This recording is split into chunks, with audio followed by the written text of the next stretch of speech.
This week, I spent some time with Americans across the country who are hurting because of this economic crisis. People closing the businesses they scrimped and saved to start. Families losing the homes that were their stake in the American dream. Folks who've given up trying to get ahead and given in to the stark reality of just trying to get by. They've been looking to those they sent to Washington for some hope at a time when they need it most.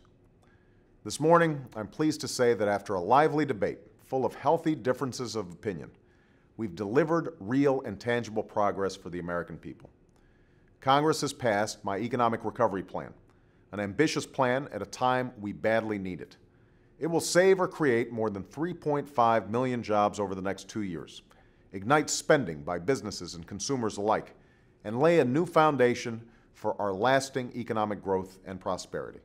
This is a major milestone on our road to recovery, and I want to thank the members of Congress who came together in common purpose to make it happen.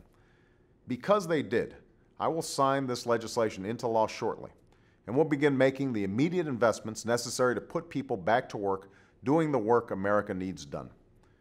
The work of modernizing our healthcare system, saving billions of dollars in countless lives, and upgrading classrooms, libraries, and labs in our children's schools across America.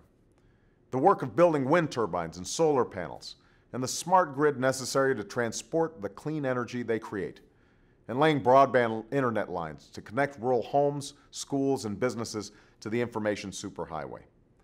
The work of repairing our crumbling roads and bridges, and our dangerously deficient dams and levees. And we'll help folks who've lost their jobs through no fault of their own by providing the unemployment benefits they need and protecting the health care they count on.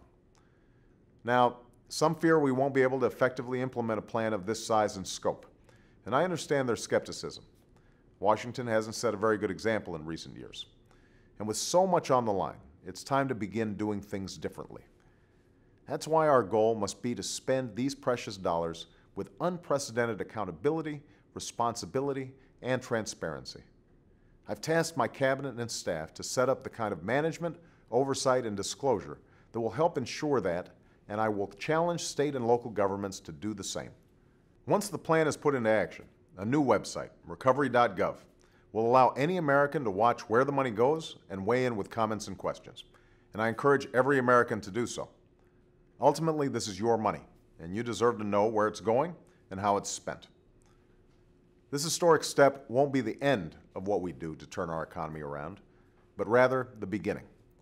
The problems that led us into this crisis are deep and widespread, and our response must be equal to the task.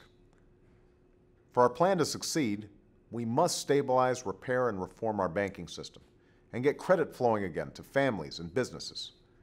We must write and enforce new rules of the road to stop unscrupulous speculators from undermining our economy ever again.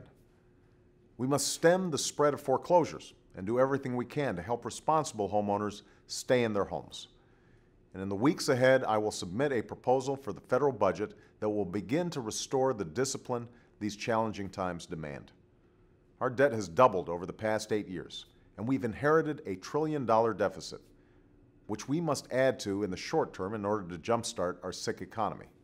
But our long-term economic growth demands that we tame our burgeoning federal deficit, that we invest in the things we need and dispense with the things we don't. This is a challenging agenda, but one we can and will achieve. This morning, I'm reminded of words President Kennedy spoke in another time of uncertainty. Do not pray for easy lives. Pray to be stronger men.